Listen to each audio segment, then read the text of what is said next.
성경 말씀 로마서 12장 1절 2절 말씀 함께 읽고 시작하겠습니다.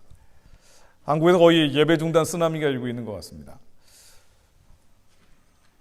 많은 지인들이 어제 3월 8일 오늘 드려드린 예배를 앞두고 긴급 재난 문자를 받았습니다.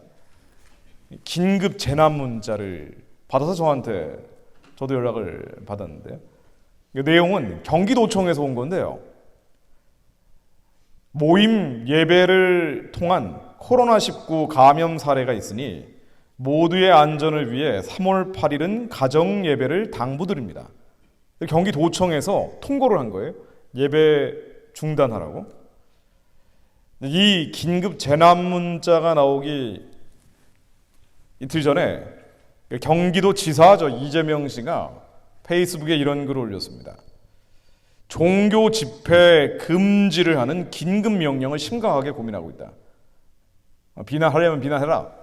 나는 도민의 안전을 위해서 종교 집회를 중단할 것을 고려하고 있다라고 했는데 이게 실행이 된 거죠. 그러면서 뭐라고 적어놨냐면요. 종교의 자유는 존중하지만 종교의 자유로 국민의 생명과 안전을 위해 제한할 수 있다. 종교의 자유는 존중하지만 국민의 생명과 안전이 더 중요한 것이기 때문에 제한할 수 있고, 또 하나의 근거가요. 감염병의 예방 및 관리에 관한 법률 49조에 의거해서 집회 금지 등을 명할 수 있다라고 주장을 했습니다. 자, 지난번에도 말씀을 드렸지만 다시 한번 말씀드리지 않을 수 없어서 언급을 하는 건데요. 이 경기도에서 나온 긴급 재난 문자, 예배를 중단하라는 긴급 재난 문자 말고도 3월 7일 날 안민석 문화체육관광위원장이 발의를 한 코로나19 확산 방지를 위한 종교 집회 자제 촉구 결의안이 위원회 통과를 했습니다. 그러니까 국회에서도 이게 본회의에 통과될 가능성은 저는 극히 희박할 것이라고 봅니다만은, 그러나 어쨌든 위원회는 통과한 것으로 언론에 보도가 됐습니다. 코로나19 이 전염병 때문에 종교 집회를 자제하고 중단하도록 촉구하는 결의안을 냈다는 거예요. 자, 여러 가지 근거들이 있는데 이게 경기도만 그런 것이 아니고요. 국회에서만 벌어지는 것이 아니고 이미 경상도 지역, 특별히 우한 폐렴이 확산되고 있는 경상도 지역에서는 창원시, 칠곡, 경산, 다른 지역들도 종교 집회를 자제하기 바란다라고 하면서 감염병 예방 및 관리에 관한 법률 49조를 들었습니다. 만일 그럼에도 불구하고 집회를 하게 되면 300만 원의 벌금을 내리겠다. 이러한 통고들이 설마 했는데 나오고 있는 것이고, 자, 이제 실제 사례로 경기도가 나온 거죠. 근데 국민의 생명과 안전을 위해서 종교 집회를 자제하라고 그럴싸한 명분을 걸긴 했는데, 한번 곰곰이 생각을 해보면요. 지금 예배를 통해서 개신교 집회를 통해서 3월 8일 현재 언론 보도 내용입니다. 개신교 교회를 통해서 코로나가 감염된 사람은 0.77%입니다. 0.77%. 근데 천안에 있는 운동시설을 통해서 감염된 사람은 1.26%예요. 그러니까 개신교 예배를 통해 감염된 사례가 극히 적다는 거죠. 나머지는 대부분 신천지, 아니면 다른 대중 모임을 통해서 감염이 된 거고, 교회로 침묵된, 교회가 신천지 이외에 개신교 교회를 통해서 감염됐다라고 한 3개 교회가 있는데, 사실은 여기도 3월 9일 날 국민일보 보도 인터뷰 내용을 인용해보면 여기도 역시 신천지와 관련되어 있다는 겁니다. 개신교 교회가 아니라는 거예요. 개신교 예배를 통해서 감염된 사례는 없다라고 인터뷰 내용에 나옵니다. 근데 왜 예배를 중단하는 겁니까? 예배를 왜 중단하죠? 이 코로나19라는 게 나왔다라는 거를 명분으로 예배를 중단하는 일이 벌어지고 마치 이게 정치적 실적인 양 주장하고 있는 내용들입니다.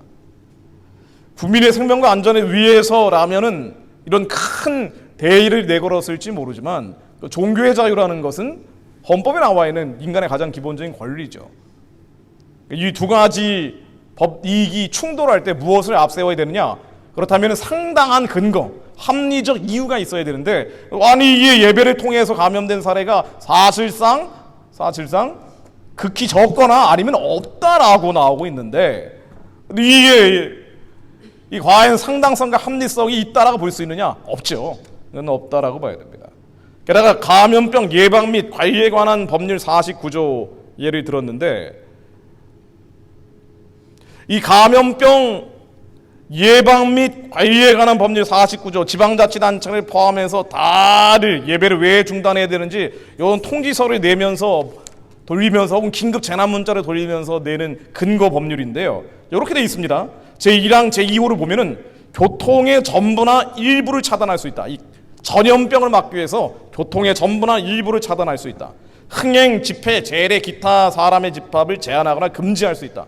만일 위반하면 300만 원의 벌금을 때릴 수 있다라고 돼 있는데, 자 그렇다면은 이 상당성과 합리성이 없는 예배를 통한 코로나19 전염 가능성이 이렇게 낮은데도 불구하고 일주일에 한 번 모이는 이 예배를 중단할 것이라면, 매일 모이는 사람들이 매일 모이는 곳은 더더군다나 상당성과 합리성이 높기 때문에 가장 먼저 요 감염병 예방 및 관리에 관한 법률 49조 제1항 2호에 따라서 중단시켜야 됩니다. 일주일에 한 번 모이는 예배를 중단시킬 정도면 매일 사람들이 모이는 관공서는 다 문 닫아야 되는 거예요. 경기도청도 닫아야 됩니다. 근데 왜 여기는 안 닫고 예배는 못하게 공지를 하고 있냐는 합리적인 의심을 할 수밖에 없죠. 아니 게다가 예배를 드릴 때는 언론에서 하도 개신교로 난도질을 치기 때문에 마스크를 쓰고 손 소독제를 비치하고 예배를 드릴 때도 눈치를 보면서 부르짖어 기도도 못하고 하고 있는데, 아니 이 마스크를 쓰고 예배를 드리는 것을 중단할 정도면 마스크 벗고 침 튀기면서 떠드는 술집이나 일반 식당 같은 데는 다 막아야 되는 거 아닙니까? 근데 이런 데는 안 막는 거예요. 특정한 사람들이 모여서 예배드리는 주일 예배를 막을 정도면 그럼 불특정한 사람들이 모이는 지하철, KTX, 백화점, 마트 이런 거 다 막아야 되는 거 아닙니까? 근데 이런 데는 안 막는 겁니다. 오직 교회만 찍어서 만만하기 때문에, 그리고 인본주의자들은 교회를 싫어하기 때문에 라고밖에 볼 수 없다는 합리적 의심을 할 수밖에 없다는 겁니다.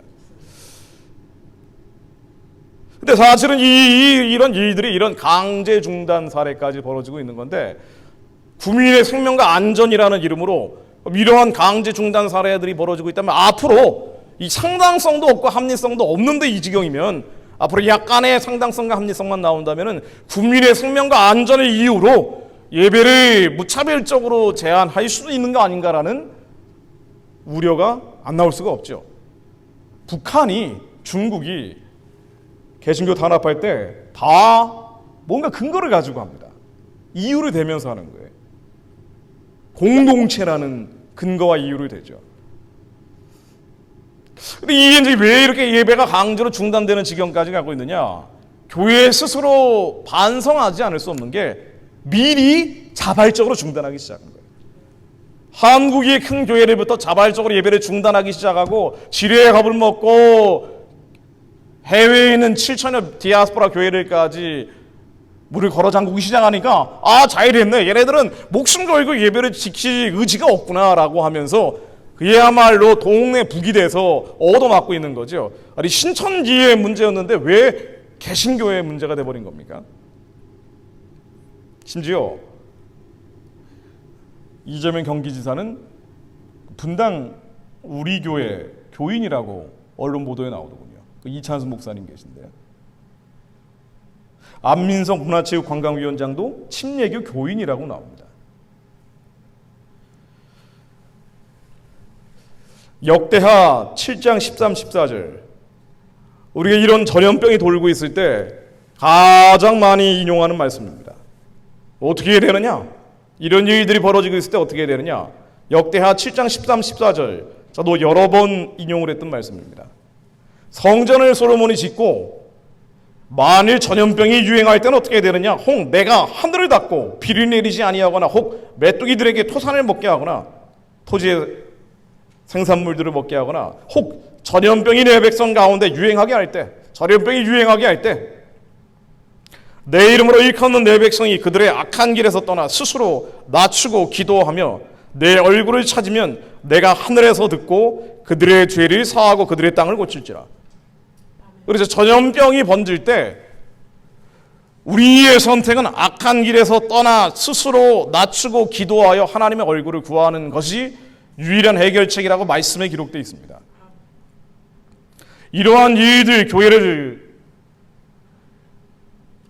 개신교라는 이유로 여러 가지 압박을 안팎으로 받고 있는 이러한 때, 전염병이 속주무책으로 번져가고 있다는 두려움에 휩싸이는 이때 우리는 악한 길에서 떠나 스스로 낮추고 기도하여 하나님의 얼굴을 찾는 것 말고는 다른 선택이 없는데 전혀 엉뚱하게 예배를 스스로 중단하더니 강제로 중단되는 지경에 가고 있다는 거죠.